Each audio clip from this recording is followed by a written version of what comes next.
कथा। भगवान श्री कृष्ण ने कहा आत्मा और परमात्मा का मिलन किस प्रकार होता है। राधे राधे। जैसा मैं नीतू पांडे यूट्यूब चैनल पर सबका स्वागत करती हूँ। इस प्रसंग का वर्णन श्रीमद् भगवद गीता के 18वें अध्याय में मिलता है। भगवान श्री कृष्ण आज समझा रहे हैं कि किस प्रकार से एक आत्मा अपने परमात्मा से मिल सकती है। यह बहुत आसान है और कठिन भी, क्योंकि हमारा जीवन सुख और दुखों से घिरा रहता है। थोड़ी सी कोई बात होती नहीं है कि मनुष्य उसे दुख समझने लगता है कि यह तो बहुत कठिन कार्य है, हम कैसे कर सकते हैं। लेकिन ऐसा नहीं है। जो मनुष्य अपने मन पर संयम पा लेता है, काबू पा लेता है, वही व्यक्ति सुख और दुखों के भोग से बाहर निकल पाता है। क्योंकि आत्मा का परमात्मा से मिलन करने के लिए अपने मन पर संयम होना अति आवश्यक है। जो लोग अपनी इच्छाओं पर काबू नहीं पा सकते हैं, इच्छाओं की पूर्ति के लिए हमेशा ईश्वर से मनोकामना करते रहते हैं, जो व्यक्ति सदा सर्वथा इसलिए ईश्वर की पूजा करते हैं कि वह उसके भगवान उनकी मनोकामना पूर्ण कर दे, तो ऐसा व्यक्ति अपने कभी भी आत्मा पर संयम नहीं रख सकता है। भगवान श्री कृष्ण आज यहाँ समझा रहे हैं कि हे अर्जुन, मुझसे मिलन करने के लिए यानी परमात्मा से मिलन करने के लिए आत्मा को कई परेशानियों का सामना करना पड़ता है। वो यूं ही मुझसे नहीं मिल सकता है, लेकिन फिर भी उसके लिए मैंने बहुत सारे रास्ते खोल रखे हैं। लेकिन वह समझे तब ना। एक आत्मा कभी भी यह नहीं समझती है और पृथ्वी लोक पर जाकर भोग और विलास में लिप्त रहती है। यही नहीं, मेरी माया का बंधन भी इतना ही प्रबल है कि वह उसे उससे ऊपर उठने नहीं देती है। लेकिन फिर भी माया को बांध कर रखने के लिए अपने आत्मा पर संयम रखना अति आवश्यक है। अपने मन पर संयम रखना अति आवश्यक है। उससे भी ज्यादा आवश्यक है मुझ पर विश्वास रखना, क्योंकि जिस घड़ी मुझ पर विश्वास हो जाएगा ना कि मैं ही सब कुछ करता हूँ, उसी क्षण आप अपने मन पर संयम पालेंगे, काबू पालेंगे। इसी तरह से मनुष्य के जीवन को सरल बनाया जा सकता है और इस तरह से वो मुझसे मिल सकता है। आगे कहते हैं भगवान कि हे अर्जुन, जो लोग मुझ पर विश्वास नहीं रखते हैं और अपने मन पर संयम नहीं रखते हैं, तो ऐसे लोगों का कुछ नहीं हो सकता है। इनका तो विनाश निश्चित होता है।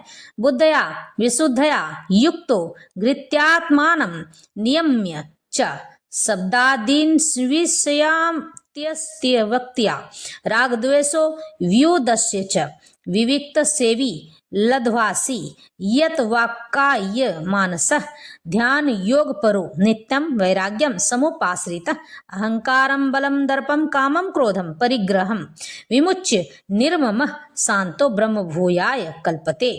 हे अर्जुन, अपनी बुद्धि से शुद्ध होकर तथा धैर्य पूर्वक मन को वश में करते हुए इंद्रिय तृप्ति के विषयों का त्याग कर देना चाहिए। यानी कि बाहर का खाना नहीं चाहिए, गंदी बातें सुननी नहीं चाहिए, गंदे चीज देखने नहीं चाहिए।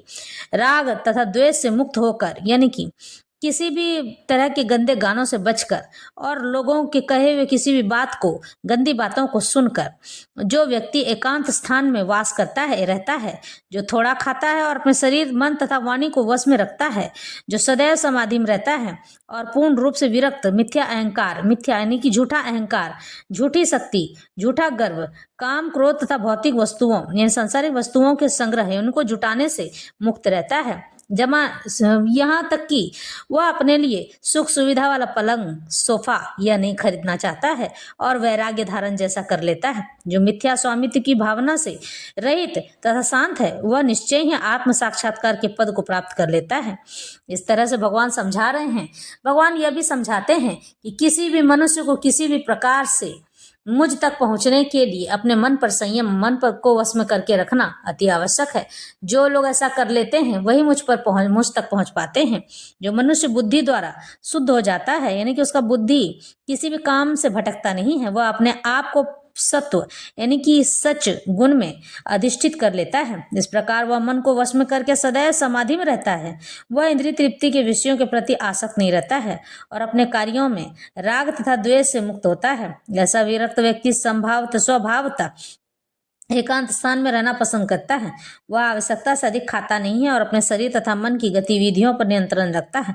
वह मिथ्या अहंकार से रहित होता है, क्योंकि वह अपने को शरीर नहीं समझता, न ही वह अनेक भौतिक वस्तुएं स्वीकार करके शरीर को स्थूल तथा बलवान बनाने की इच्छा करता है। चूंकि वह देहात्म बुद्धि से रहित होता है, इसलिए वह मिथ्या गर्व नहीं करता है। भगवत कृपा से उसे जितना कुछ प्राप्त हो जाता है उसी से वह संतुष्ट रहता है और इंद्रिय तृप्ति न होने पर कभी क्रोध यानी कि गुस्सा नहीं होता है, ना ही वह इंद्रिय विषयों को प्राप्त करने के लिए प्रयास करता है। भगवान श्री कृष्ण यहाँ अर्जुन को समझा रहे हैं कि ऐसा मनुष्य अगर उसकी मनोकामना यानी मन की इच्छा पूरी ना हो तो वह व्यक्ति कभी भी गुस्सा नहीं होता है, कभी भी इस बात के लिए नहीं गुस्सा करता है कि मेरी मनोकामना पूर्ण नहीं हुई है, या किसी बात पर झुंझलाता नहीं है, चिढ़कर बात नहीं करता है। इस प्रकार जब वह मिथ्या यानी कि झूठा अहंकार से पूर्ण रूप से मुक्त हो जाता है तो वह समस्त यानी पूरे भौतिक यानी सांसारिक वस्तुओं से अलग हो जाता है, और यही ब्रह्म की आत्म साक्षात्कार अवस्था है।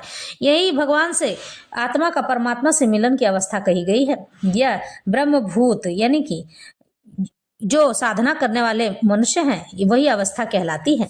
जब मनुष्य देहात्म बुद्धि यानी अपने मन की बुद्धि से मुक्त हो जाता है तो वह शांत हो जाता है और उसे उत्तेजित नहीं किया जा सकता है। इसका वर्णन भगवत गीता में इस प्रकार हुआ है, आपूर्यमानम चल प्रतिष्ठम समुद्र माप प्रविशन्ति यद्वत् तद्वत् कामा यम प्रविशन्ति सर्वेश शांति मापनोति न काम कामी। जब मनुष्य इच्छाओं के अनवरत प्रवाह से विचलित नहीं होता है, जिस कारण नदियों के जल के निरंतर प्रवेश करते रहने और सदा भरते रहने पर भी समुद्र शांत रहता है, उसी तरह केवल वही शांति प्राप्त कर सकता है, वह नहीं जो ऐसी इच्छाओं की तुष्टि के लिए अपनी पूर्ति के लिए निरंतर उद्योग करता रहता है, कुछ न कुछ करता रहता है। ब्रह्मभूता प्रसन्नात्मा न सोचती न कांग क्षति सम सर्वेषु भूतेषु मद भक्तिम लभते पराम। इस प्रकार जो दिव्य पद पर स्थित है वह तुरंत पर ब्रह्म का अनुभव करता है और पूर्णतया प्रसन्न हो जाता है। वह न तो कभी शोक करता है और न किसी वस्तु की कामना करता है। वह प्रत्येक जीव पर समान रूप से एक भाव रखता है, एक जैसी भावना रखता है। उस अवस्था में वह मेरी शुद्ध भक्ति को प्राप्त कर लेता है। जिस तरह से भगवान आगे समझाते हैं कि हे अर्जुन, जो मनुष्य मुझे पाना चाहता है और मुझसे प्रेम करता है तो उसे अपने जीवन में हर घड़ी हर पल मेरा ही चिंतन करते रहना चाहिए। देहात्म बुद्धि यानी अपने शरीर की बुद्धि के अंतर्गत जब कोई इंद्रिय तृप्ति यानी आंख नाक मुंह कान इनकी चटोरी जबान के लिए खाने के लिए इन तृप्ति के लिए कर्म करता है तो दुख का भागी हो जाता है। लेकिन परम जगत में शुद्ध भक्ति में रत रहने पर कोई दुख नहीं रह जाता है। कृष्ण भावना भावित कृष्ण भक्ति में भक्त को न तो किसी प्रकार का शोक होता है, न आकांक्षा होती है। उसे भोजन मिला तो ठीक है, नहीं मिला तो भी ठीक है, क्योंकि ईश्वर पूर्ण है। इसलिए ईश्वर में सेवारत जीव भी कृष्ण भावना में रहकर अपने में पूर्ण रहता है। वैसी नदी के तुल्य है जिसके जल की सारी गंदगी साफ कर दी गई है। चूंकि शुद्ध भक्त में कृष्ण के अतिरिक्त कोई विचार ही नहीं उठते, इसलिए वह प्रसन्न रहता है। वह न तो किसी भौतिक क्षति पर रोक शोक करता है, न किसी लाभ की आकांक्षा करता है, क्योंकि वह भगवत भक्ति से पूर्ण होता है। वह किसी भौतिक भोग की आकांक्षा नहीं करता है, क्योंकि वह जानता है कि प्रत्येक जीव भगवान का अंश माना गया है, इसलिए वह उनका नित्य दास है। वह भौतिक जगत में न तो संसारिक जगत में न तो किसी को अपने से उच्च का स्थान देखता है और न किसी को निम्न, यानी कि कोई बड़ा और छोटा नहीं होता है। ये उच्च तथा निम्न पद क्षण भंगुर यानी थोड़े देर के लिए होते हैं, और भक्त को क्षण भंगुर प्रकट या तिरोधान से कुछ लेना देना नहीं है। यानी कि तुरंत ही होने वाले उस बात को या उस बात को खींचने के लिए कोई भी मतलब नहीं है। उसके लिए पत्थर तथा सोना बराबर होते हैं। वह ब्रह्मभूत अवस्था है, यानी ईश्वर को पा लेने की अवस्था, ईश्वर में विलीन होने की अवस्था, जिसे शुद्ध भक्त सरलता से प्राप्त कर लेता है। उस अवस्था में पर ब्रह्म से तदाम्यत्य और अपने व्यक्तित्व का विलय नारकीर बन जाता है। स्वर्ग प्राप्त करने का विचार मृग तृष्णा कहलाता है, क्योंकि मन में जो विचार आता है कि मैं स्वर्ग प्राप्त कर लूंगा, तो ऐसा व्यक्ति कभी अपने आप को मोक्ष या मुक्ति प्राप्ति के लिए नहीं गिना जा सकता है। उसे वही देते हैं ईश्वर जो वो चाहता है।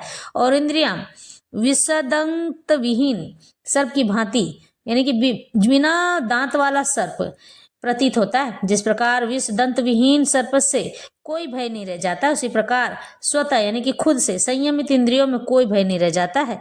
यह संसार उस व्यक्ति के लिए दुखमय है जो भौतिकता से ग्रस्त है, लेकिन भक्त के लिए समस्त जगत वैकुंठ तुल्य है। इस ब्रह्मांड का महान से महानतम पुरुष भी भक्त के लिए एक क्षुद्र चींटी से अधिक महत्वपूर्ण नहीं होता है। ऐसी अवस्था भगवान चैतन्य की कृपा से ही प्राप्त हो सकती है, जिन्होंने इस युग में शुद्ध भक्ति का प्रचार किया है। इस तरह से भगवान आज समझाते हैं कि हे अर्जुन, शुद्ध भक्ति प्राप्त करने के लिए केवल और केवल मुझे भजना होता है। मिथ्या अहंकार यानी कि अपने घमंड को दूर रखो। लोगों में अपने आप को सर्वोच्च मत बताओ। कहो मैं निम्न हूँ और ईश्वर का भक्त हूँ।